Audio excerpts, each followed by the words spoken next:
A president rug pulled an entire nation. Coinbase is seemingly off the hook with the SEC, which should send the market and especially altcoins flying. And so many other things happened this week that I effectively missed because I was on vacation. So today we're going to unpack it all here on the Friday Five. Let's go. Let's go.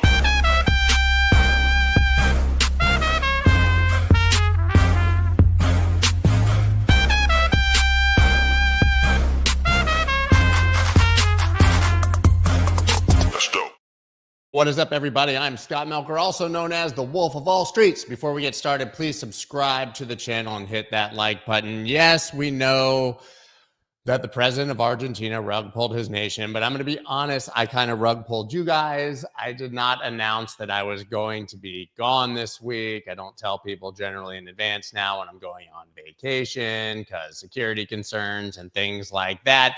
Of course, you had Macro Monday still with Larry Lepard joining and the amazing Noel hosting. And then you had Jeff from Bitwise alongside Andrew and Tillman. Those people can all hold down the shows without me, but we did not have shows on Wednesday, Thursday. I'm sorry.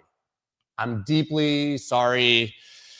And we didn't have Crypto Town Hall Monday through Thursday either because pretty much just me at this point. But yes, I was on vacation in Turks and Caicos with my wife to celebrate our 13th wedding anniversary. We've been together since 2008, but got married in 2012. Pretty crazy. Pretty crazy. It's funny because people are always like, yeah, Emmy likes Scott because he made money in crypto and we were together before crypto. Anyways, we've got the Friday Five today. NLW apparently is live emceeing an event. I don't know if it's at his kid's school or if he's rapping with a DJ, but that leaves you stuck with me to review the biggest news of the week, even though I was unplugged and not even paying attention to the news this week. But we do have something massive, huge, holy shit, breaking, can't believe it. It's the biggest story of all time because, you know, all caps, you know how we do it on X for engagement. Holy shit, huge breaking, massive breaking. But honestly, it is. Coinbase says SEC dropping enforcement case as CEO calls for end to bogus actions against crypto. There it is, folks. This could be one of the biggest stories we will get, although expected. Nice to have conversation that Gary Gensler, Smithers, excellent. He is Mr. Burns, right? Excellent. That Gary Gensler's reign of terror is over. His legacy is in the bottom of the toilet bowl, still flushing because it's clogged, because it's so bad. Gary Gensler's regulation by enforcement over his biggest case against Coinbase, likely over. What does this mean? It means that we can go shitcoin in peace because the assault on unregistered securities should be over. Excellent. Excellent. Yeah.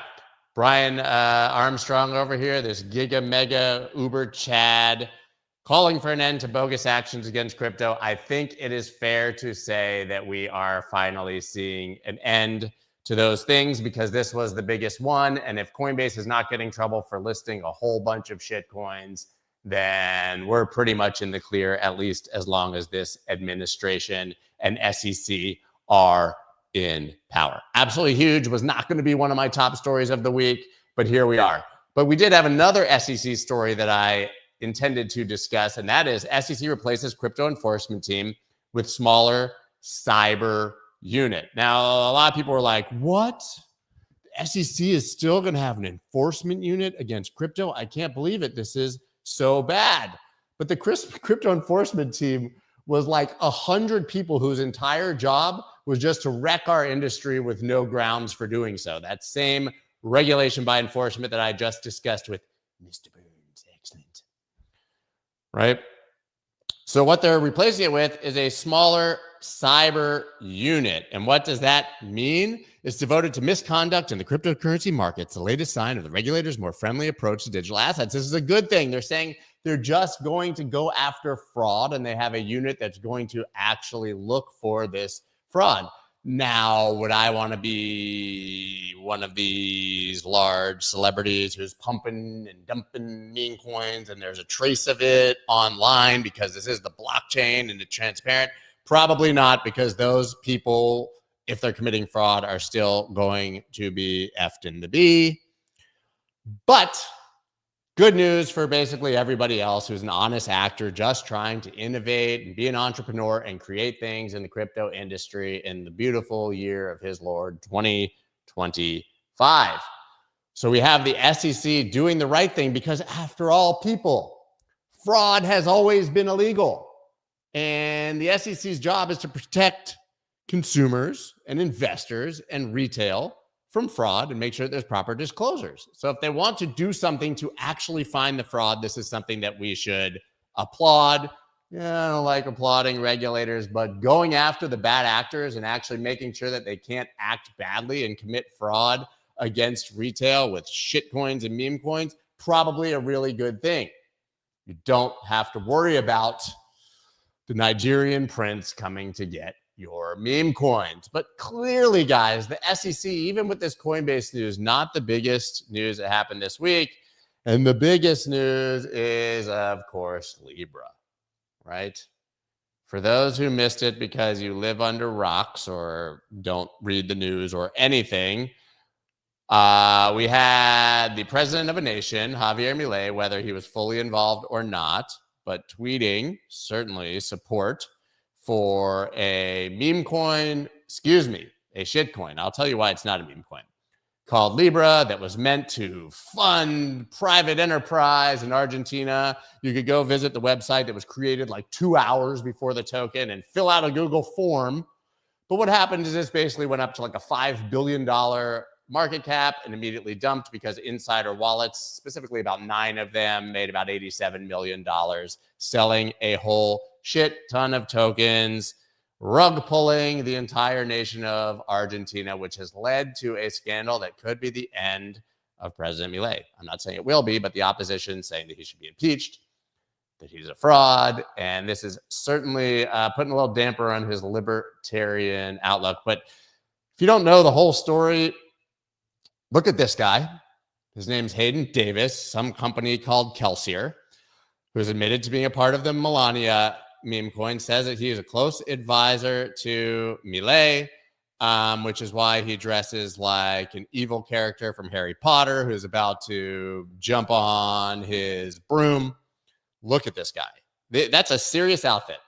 If you had one moment to go, for some reason, unprompted, in front of the world with a video, would you do it like you were being interrogated at Hogwarts?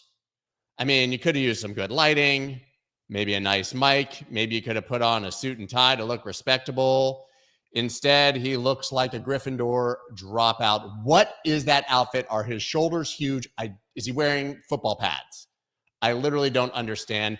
But he basically went on this rant in this video, and then on a thread, a release that he put on X, this long thing, basically saying, bro, like, you know, the president and his team promised me they would support this. They tweeted it.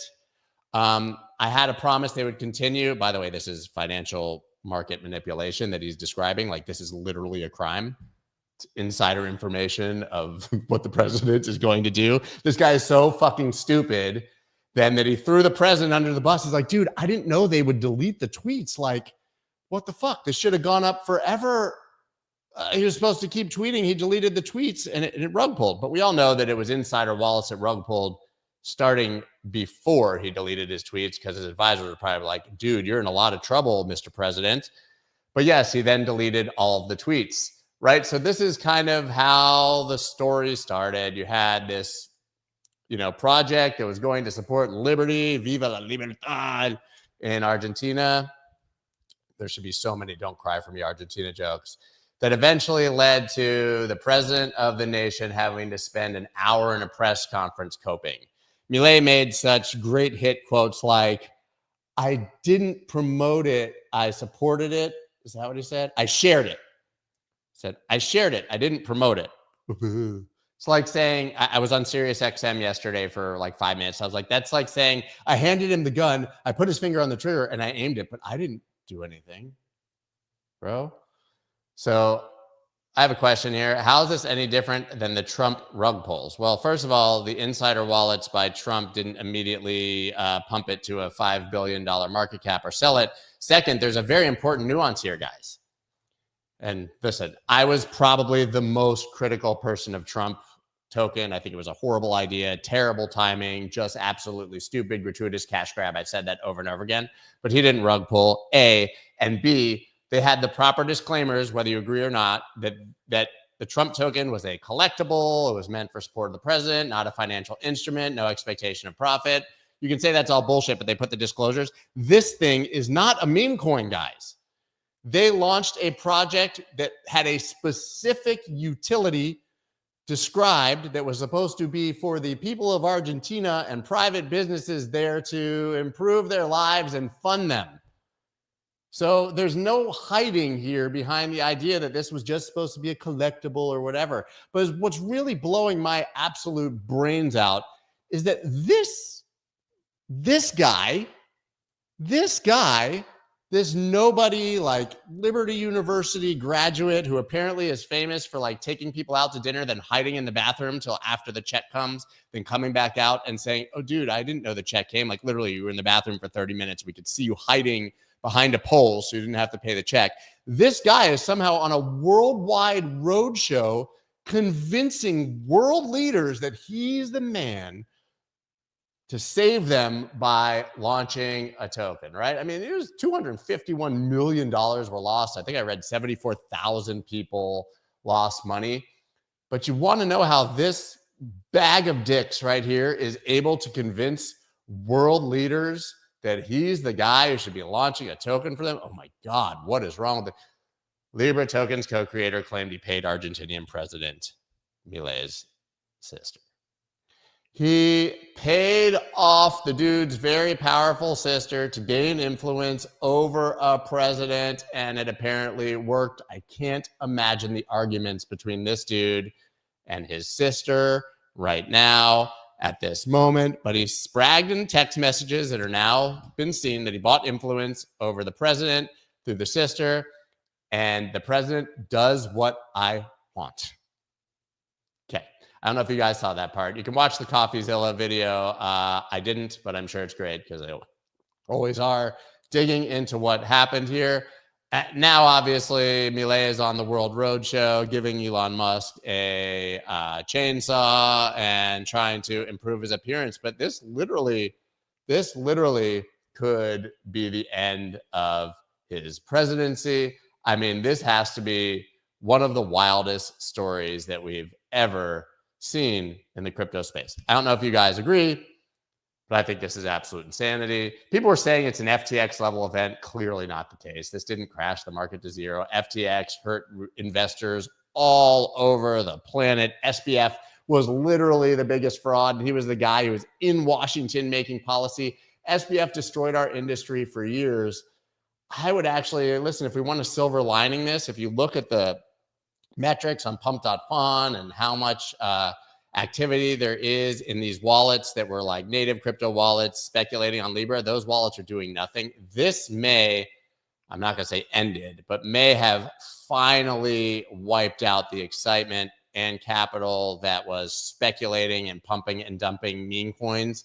There could be a good side to the industry if people see how absolutely insane this is and just stop. I think humans are going to keep humaning, but I think that this probably, after Trump clearly put in the ceiling, by the way, the Trump token put in the absolute ceiling for meme coins in this cycle.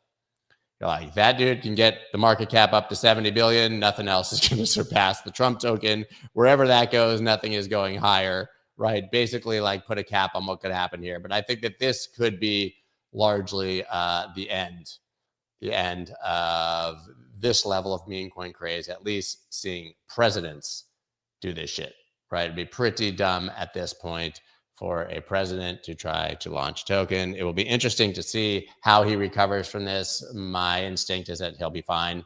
It's politics, right? It'll be forgotten. But man, this guy, like, I just don't like, I don't understand how this person walks into a room and people are like, that's the guy. Look at him. Look at him. Just look at him. I would love to hear what you guys think he looks like. Well, since I'm alone, I can do whatever I want. People who are listening to this on Spotify today are going to be really confused. But give me your best hot takes on Hayden Davis's appearance and outfit right now, and I will share them on the screen because it will be amazing to see what you guys have to say. Wonder is saying that he's willing to bet that less than 1% of actual Argentina. Yeah, if it's even 5, it's a scam, dude. Baby stormtrooper, like that. Pedophile, maybe. Nerd. Super dweeb. Star Trooper hoodie. Yeah, I like that. What else we got? Reno Sheriff's Department vibes. Super Trooper. The real bully of Hogwarts. That's what I'm saying. He's definitely with Slytherin. Colin from Love Actually. Quidditch World Cup champ. I think he's a Quidditch bench warmer. Yeah. Just got back from the dojo. F-Wit. Audition tape for Superbad 2. Gingers don't have souls. Not surprising. I shouldn't have brought that up. That's mean. He's a virgin. Certainly. Hayden should borrow one of Vitalik's rainbow unicorn pajamas. Heaven's Gate member. Wow, these are fun. Timu Jean-Claude Van Damme. Baywatch analyst. Batman. I don't get that one, but I like it. Haydenator. Carrot Top. Hogwarts Juggalo. And I'm going to end on Cobra Kai Quidditch motherfucker. Sort. The Gryffindor Grifter. That's pretty good. All right, guys. We're going to move on now to the next story, which is that the ECB, the European Central Bank, wants to establish blockchain-based payment system. Everyone's like, holy crap, this is amazing. Look at this news. The European Central Bank finally admitting that our technology is superior for international payments and internal payments. And holy shit, you dig in. And this is about a central bank digital currency, guys. This is evil. They want to take the basis of the blockchain, make it as centralized as humanly possible, and basically create a central bank digital currency, a CBDC, to use around the European Union. Now, we've seen President Trump, many states, many in the United States, including Jerome Powell, say we'll never see a central bank digital currency in the United States. It will be banned. It will be illegal. But we know that Europe is the place where the United States' worst ideas go to thrive. And so the worst of everything, sorry to my European friends over there, but you guys are the worst right now. And looks like Europe going to go ahead and develop a blockchain platform that looks a hell of a lot like a central bank digital currency. I think we need to keep our eyes out on that because it's absolute trash. Eurosystem expands initiative to settle DLT-based transactions in central bank money. This is European Central Bank talking about central bank money. Should I accept these cookies? No, I'm not taking your cookies, bro. So you can tell how much prep I did. I didn't even eliminate the cookies at the bottom of the screen before we got started. So listen, I'm all for adoption of blockchain technology, I guess, by governments and institutions, although I'm old enough to remember when we didn't give a shit about presidents and institutions and governments and sovereign wealth because we were raging against the machine and we were a bunch of rebel libertarians, cypherpunks who were buying Bitcoin to opt out. Now it's like, when will the president pump my bags, bro?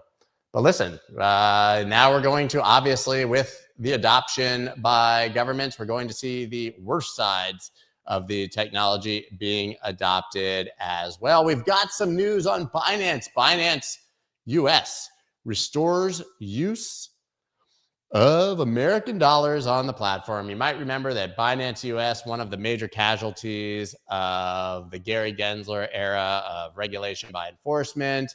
Basically, they said Binance US, not an entity of its own. They had Operation Choke Point 2.0.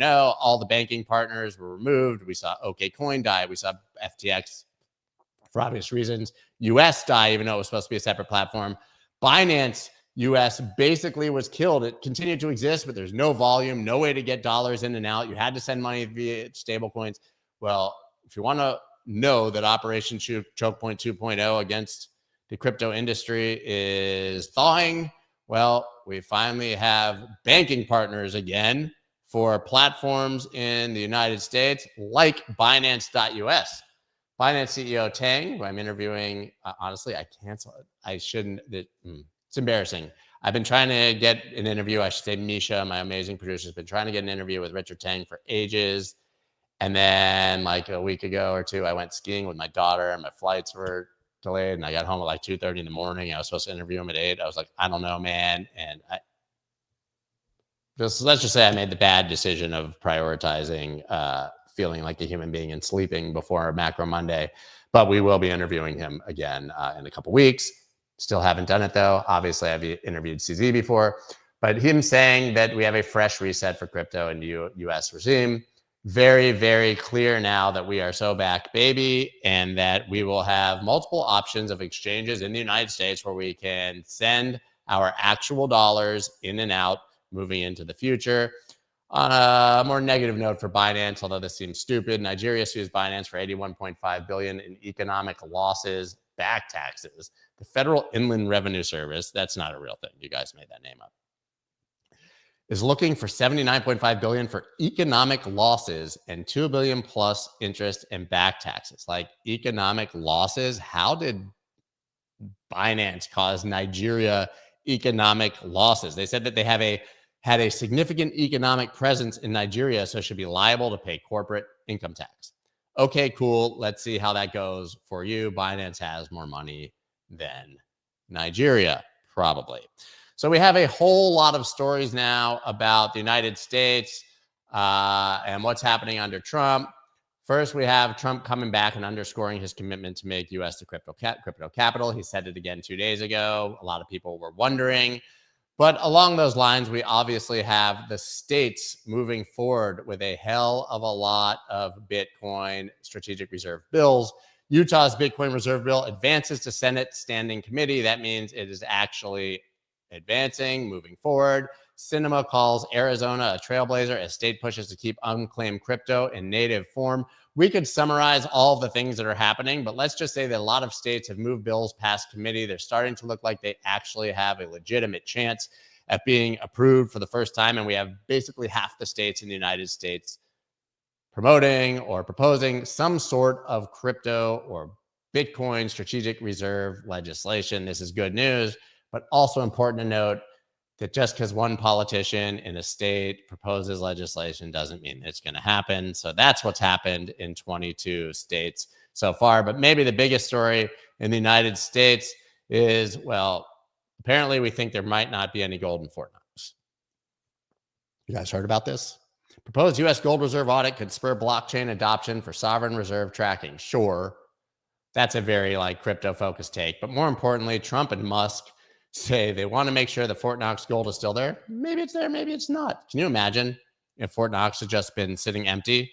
I mean, Treasury Secretary 𝗟𝗫𝗔𝗡𝗏's like, it's there, man. I don't know why we now have the idea that it's not, but the Treasury Department audits that stockpile every single year. This seems like clickbait. It would be pretty insane. Can you imagine it's like the Al Capone's vault? Who's old enough to remember when they opened Al Capone's vault? Yeah. Anyone? Well, they made this big thing. I think it was Geraldo Rivera on TV. I remember being a kid, and back then you had to watch shit live because you didn't have DVR, and it was like actually exciting. And they opened it, and there was like literally nothing in there. It was dust. We were supposed to find Al Capone's money. Well, imagine if that happened at Fort Knox, and these dudes are just like, the military is out there protecting nothing. And then I've seen takes it like, we don't just need to make sure the gold is there. We need to drill into it and make sure it's not tungsten. But I think the bottom line here is that Trump and Musk, for better or for worse, I would say for better, are willing to audit everybody. It's like Oprah right now. You get an audit, and you get an audit, and you get an audit, right? I mean, Fort Knox talking about auditing the IRS. They're firing a whole bunch of IRS agents, talking about auditing the Fed. Woo! I have an interview coming out this Sunday with Caitlin Long where she talks very extensively about that. Really, really interesting. But listen, they're going to figure this all out. Oh my God. You're my era if you say Oliver North would be blamed. You guys remember Oliver North? Yeah. My bet is that the gold's there. My bet is that the gold is there. What else do you guys want to talk about? Well, listen, I missed the week, so we are going to talk about very quickly 𝗟𝗡𝗥. Unlock up to 100% cash back on every trade. You guys know that 𝗟𝗡𝗥 right now, 𝗟𝗡𝗥 and 𝗟𝗏𝗡𝗨. Look, I can change. You want to see something cool? I'm my own producer, so watch this. And talk about, but I can make the logo up there. Now say 𝗟𝗏𝗡𝗨. You see that? See what I can do? Boom, boom. Yeah. So we've obviously got 𝗟𝗡𝗥 here. You can earn all kinds of incentives by signing up, potentially a $500 bonus, $20 for signing up, KYC, all the things. But 𝗟𝗡𝗥, amazing exchange, growing rapidly. Now one of the top exchanges in the world and kind enough to be our sponsor. Then look, if you go to this one, we've talked about 𝗟𝗏𝗡𝗨 endlessly. We're not going to dig in too deeply today, but 𝗟𝗏𝗡𝗨, amazing sponsor. Looking forward to doing a lot more things with them.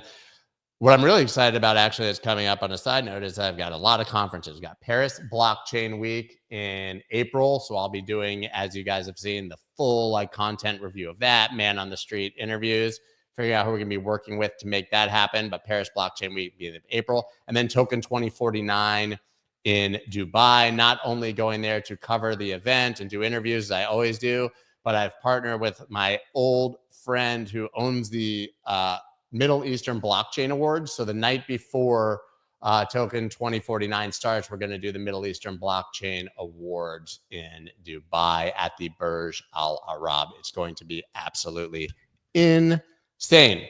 I'm really trying to focus on a few events in person each year and just do some sick things there. And I think that it's going to be a lot of fun to do that these upcoming up. But check out 𝗟𝗡𝗥 and 𝗟𝗏𝗡𝗨. Guys, we basically covered all the big stories of the week. As crazy as that is, we did it. We cooked through it fast, 30 minutes. I started earlier because NLW wasn't here, and he usually shows up at 9:08. But yeah, we try to keep this show to about 30 minutes, and we did it. Did you guys enjoy it? Solo show. When I do a solo show, which is very rare, I say a lot more bad words, make a lot more bad jokes. It's way more informal. It's probably kind of embarrassing for, the maturity of crypto, but here I am being myself. This is how it used to be back in the day. Guys, that's all I have for you today. I'm telling you, 𝗟𝗡𝗥, click on the link down in the description. 𝗟𝗏𝗡𝗨, click down the description. Not an affiliate link or anything, but just check them out. Flip them. Otherwise, that is all I have for you today. I am back today on Crypto Town Hall, 10:15 a.m. Eastern Standard Time. So check that out as well. 4-day absence. Miserable. I'm the worst. But next week, we're back in full. See you then. Bye.